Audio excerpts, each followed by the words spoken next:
Why, hello everybody, it is your Dark Lord of the Sith here, Darth Voidus here to bring you another episode of the Brotherhood of Steel.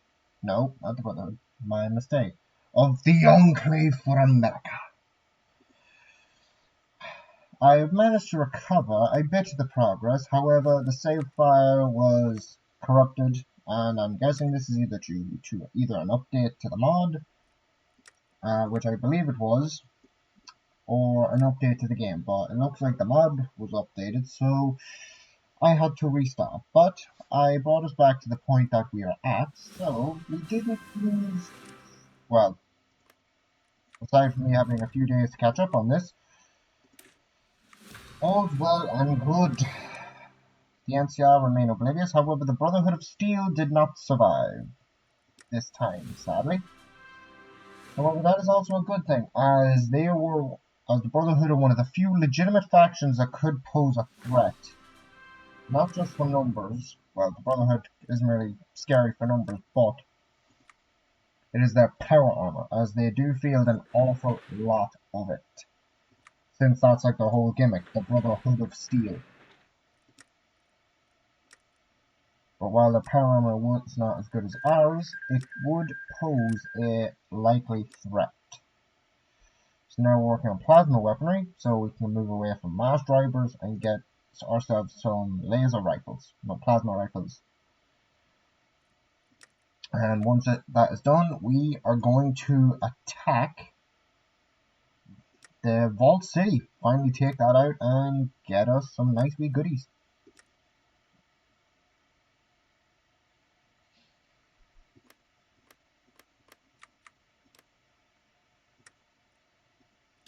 And I hit one of my milestone ages there yesterday.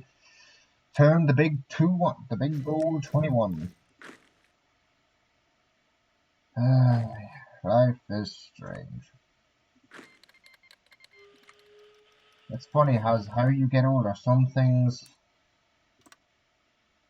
stay the same more than you'd like to believe.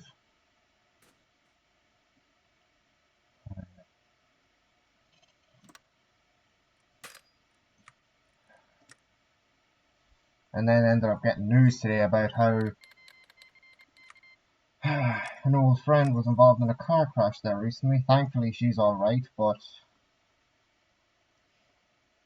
we don't talk anymore, but it's good to know that she was alright in the end.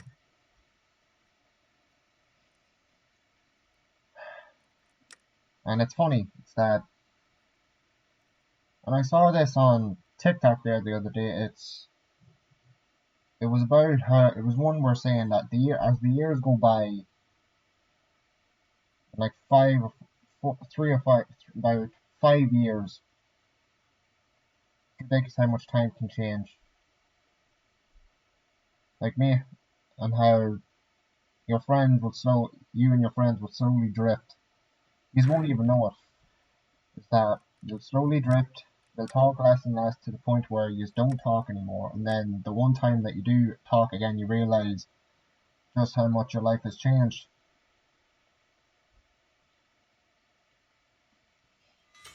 A big example for me is one of my old buddies. It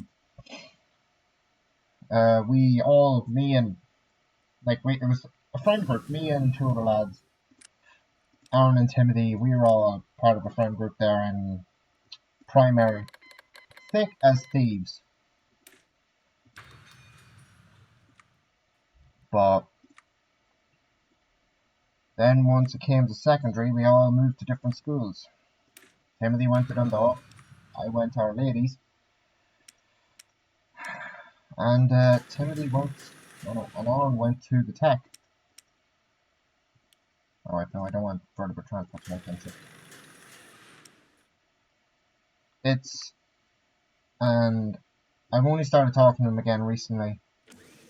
I talk to him every once in a while and see what the crack is, and like, I knew he was trying to get in the rap game there years ago, and now that I'm finally talking to him again, I found out he's made it. He's actually in the music industry, which amazed me, because I even, it's just mad, like, the amount of people change, and this was about, yeah, about 5 or 6 years in between since we last seen each other, and he's done so much. Like, it is mad how much your life can change. Like, even one of my other buddies, Leonardo, I haven't seen him in a few years. But now, it is crazy, like, and, like, even while watching this video, even take just a few moments for yourself now. Just take a few moments and just think. How many people you used to know? How many of your old friends did you used to talk to? And how much, like, you can give them a text, like, if you're not talking with them anymore, grand, but if you think about them, just shoot them a text, see how they're doing, and you will be amazed to see how much things do change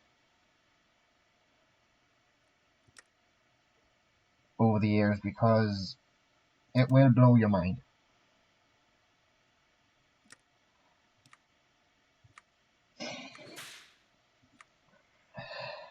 And I do miss them. Like, they're good buddies of mine, like, and now with the rest of my old platoon now passing out, now they're official soldiers, is now I don't feel it right to talk to them, because the experience that I was going through with them, it's over. And like, I was supporting them the whole way through. Like, I supported them the whole way through recruit training. Now they're moving on to 3-star, which has nothing to do with me. I was with them in basic, so I wanted to keep on supporting them there, but now I don't feel it's my place. So, but yeah, I miss those guys. Like, I went through some shit with them, but like, sleeping together, working together, going through misery together. It does make strong bonds, even in such a short time frame. And I have no doubt in my mind that each and every one that passed out, those 15 that passed out, I could say it with confidence that each and every one would take bullets, would without hesitation take a bullet for one another. And I sincerely hope they make it through. They've done the work. They did it. They stuck through basics, so I believe that they can do 3-star training. No doubt in my mind.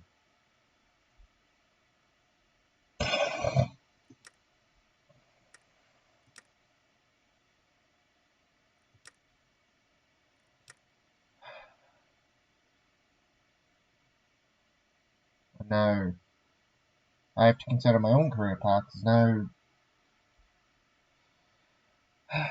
I'm booking my theory test next week, so I'm finally going to learn, hopefully, how to drive.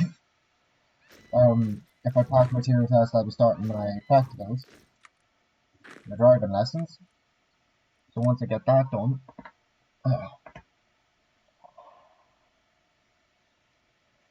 I'll be able to look for more job opportunities.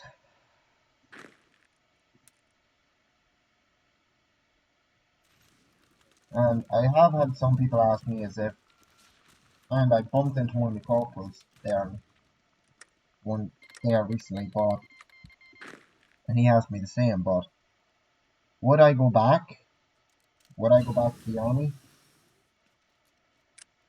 And honestly,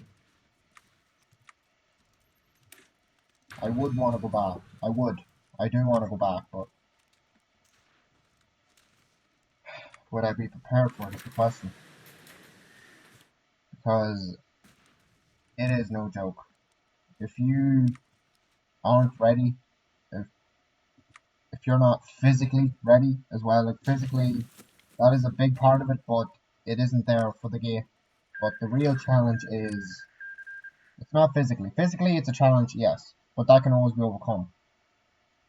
I wasn't physically fit enough. I wasn't physically proper fit enough for it. Like, I did do some training beforehand, but it was just enough to scratch by. And every run we did, every exercise, every circuit, every run that I did, I was breaking my limits. I pushed my limits and broke my limits. So that wasn't what was the hard bit for me. For me, it was the, and this is the big reason why you see a lot of the numbers dropping. It's mentally. It is such a mental task to keep up. Like, I'll give you as an example. This was when we were like early in the first 3 weeks. This is like in first week 1 to 3, you're in tracksuits the whole time. And honestly, it's not that bad. This was like essentially the holiday period in the army, but all you have really is to clean the rooms for daily inspections and just keep your clothes clean in general. And your bed block. And what your bed block was your sheets had to be, and I mean this, they had to be done right, but not a single crease anywhere. Not in the sheets. You had to have your blanket folded. You had to have your blanket covers folded on top of that.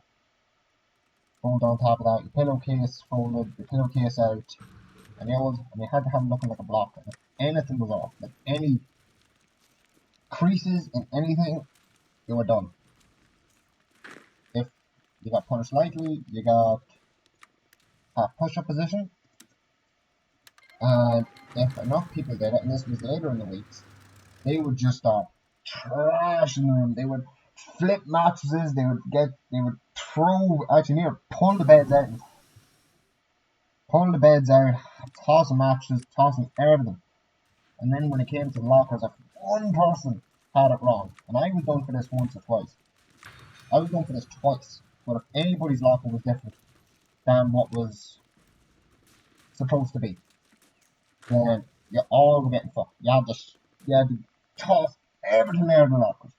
Everything was tossed out. You had to toss it out all in 10 seconds, and then you had to try and organise your stuff back in your lockers, but everyone's just tossed everywhere. Trying to find your own stuff is a nightmare. And I actually remember, it is a nightmare, because people, if you don't have everything marked properly, then people will accidentally take your stuff. Because I had several left socks taken, I had a load of extra right socks, and oh man. And then when I did leave, one of the lads had accidentally and it must have been on the last time when stuff was being tossed around, was someone had accidentally taken my mosquito net, so I got billed for that. But it was less than a tenner, and honestly, like, that stuff happens. I didn't lose anything massive, like shoes or anything like that, so I don't care. I didn't lose anything. But yeah, it is a mind game, because you're getting yelled at the whole time. If you're being pushed the whole time. It's push. You can't screw this up. You have to do everything right down to the letter.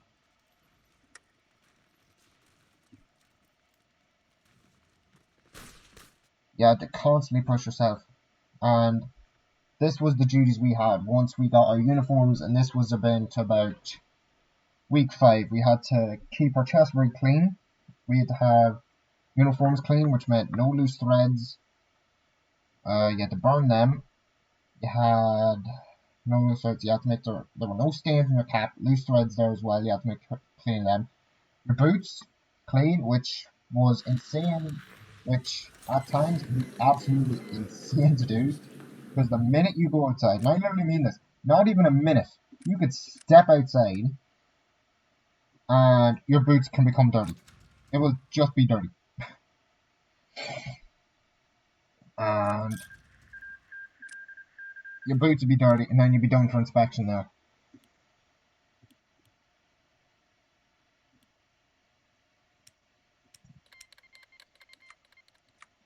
But yeah, you have the sergeant, you have the corporals yelling at you, you have the time you sleep, lights off at 11, sleeping, honestly, and I mean this, you'd be up at 6 o'clock in the morning, cleaning the room to make sure it was clean, and it wouldn't be clean. You would clean the room all you can, and you'd think it would be clean, but by the time the inspection comes around, they have the heating on the whole time during the winter, so dust was constantly being pumped in through the heaters, and 1 hour between leaving for breakfast and coming back, the whole room would be dusty, and we'd have to do it again. We'd give it one quick run over before the court NCOs will come up for inspection. And it doesn't matter. In the early days, they will find something. They will come up with something to get you. And while, yeah, I didn't like that bit, there were some days I didn't get caught with anything, so I felt a bit smug on those days. Not going to lie, I did feel smug on the days I didn't get caught for anything. But I do miss it, like the routine and everything. Like I miss it. I miss the brotherhood of it. I miss the routine. I miss the exercise. Like damn, I'm back doing my exercise now, doing runs with a weighted, starting doing small runs with a weighted vest with about 14 kilos on me. So, and even a 2k with 14 kilos extra on you, it's like honestly, it doesn't sound like much, but when you're doing it, it is rough. And now I'm back at doing the bench as well. Because if I do go back to the army, I want to be absolutely prepared.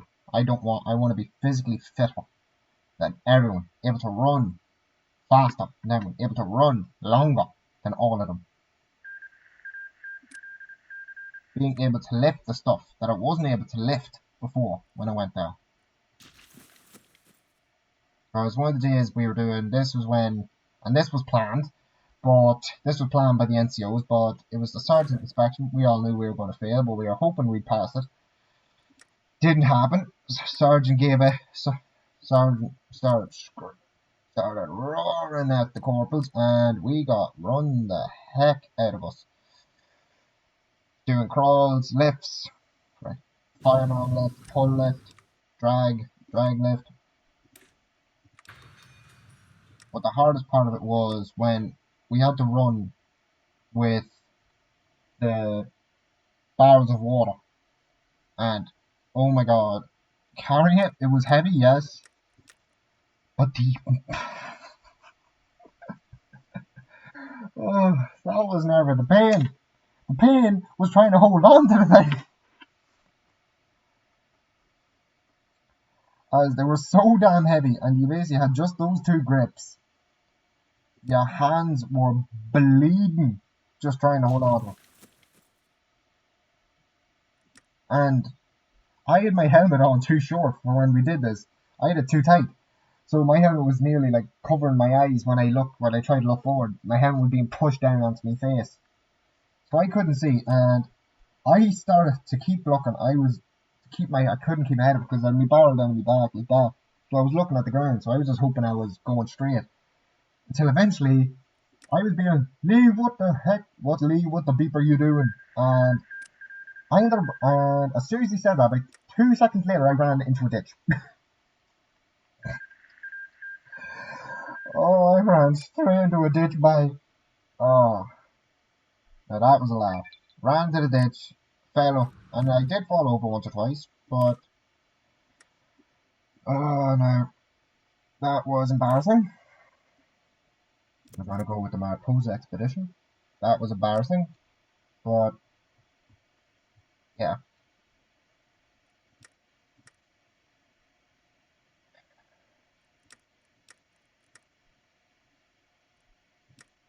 Man, I miss it all. The food, surprisingly, was pretty damn good. Like, in all fairness, I'm just a picky, well, I'm a bit of a picky eater, but there was still stuff in me there, which I was surprised, so I was quite happy.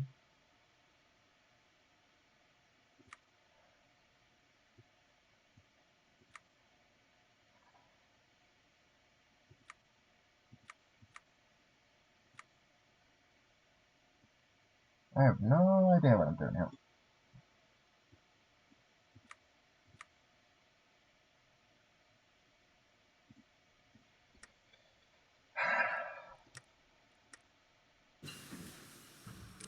But yeah, life it changes so fast, so much faster than you could believe. And the majority of people my own age, they would agree. Like, time moves so fast that it's just in a blink of an eye, everything can be so different.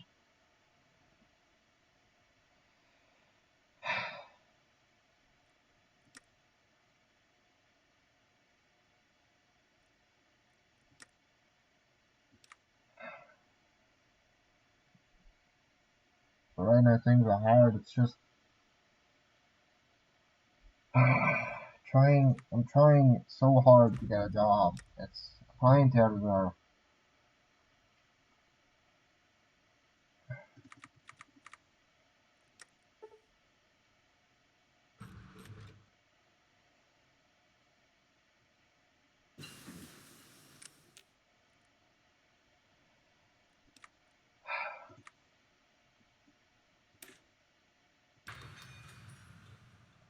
And yeah, I apply to new jobs and just hope that I get them. And doing this, it's given me helped give me a sort of routine, and I enjoy doing this. Is now that I'm back working out, doing this, studying for my theory test, it's given me now a routine again, and I'm thankful for that. That because I hate just sitting around the whole time, just because it feels like I'm just going crazy, just sitting in the house, sitting, trying to figure out what to do. And I have some solutions, but it drives you mad. Like, it really does. It's driving me mad anyway. Trying to figure out a plan. But I know in the end everything's going to work out. At least.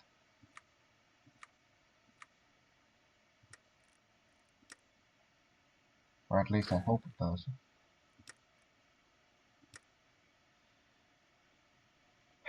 But, on a positive note, once I get my driving license, I'll be able to look for more jobs everywhere else. So, over a more expansive area. So, gotta find the bright side. Gotta keep the bright side going.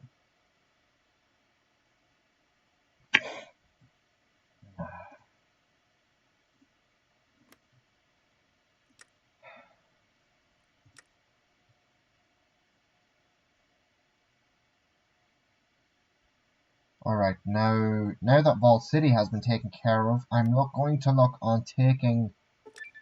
Wait, Mariposa Base, let's go. We kill mutants on sight. Or mutants captured. No, we go kill mutants on sight. Bring whatever we can carry. Now that's going to be useful. Alright. Borough control, slave collars, protectors of humanity. Okay, that looks nice, but where is it? Rebuilding the airstrip, covering the archive, reactor.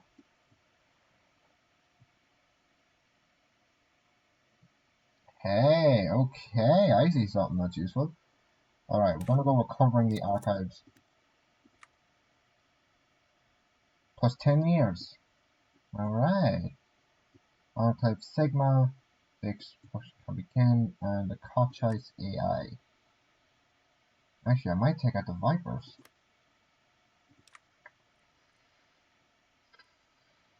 Right. Yeah, we're gonna go after the Vipers.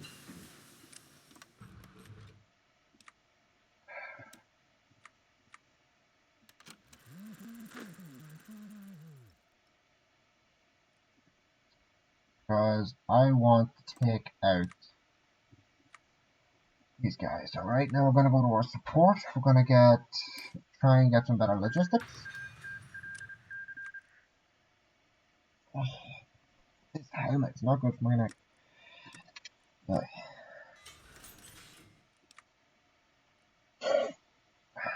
Alright, we're all good on everything for now, so I'll pop another into support equipment and guns.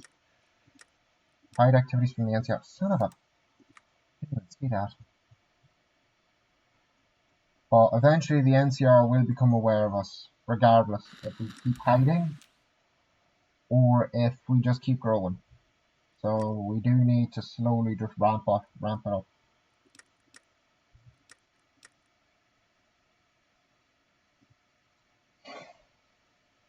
So what I'm going to try and do is slowly increase the strength of these divisions. Boom, now they got the logistics. And that's what I was worried about.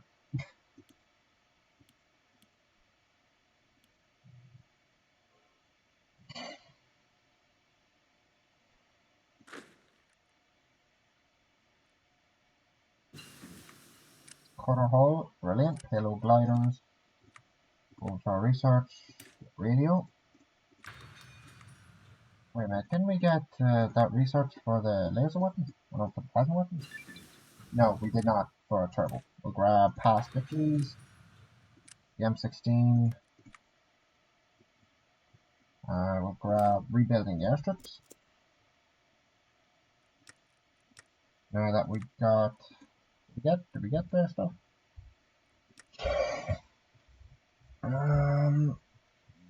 Yes, we did. So what I'm going to do now is I'm going to switch Vault City on to Enslave Locals. So now we can start capturing that area as well as some of the other factories.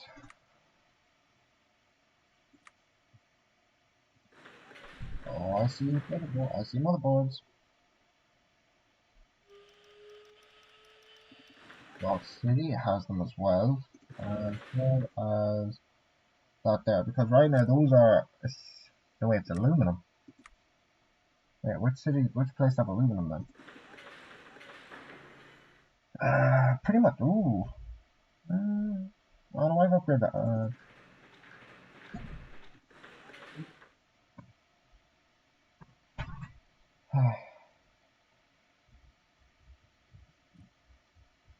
Right, we have the factories up and going.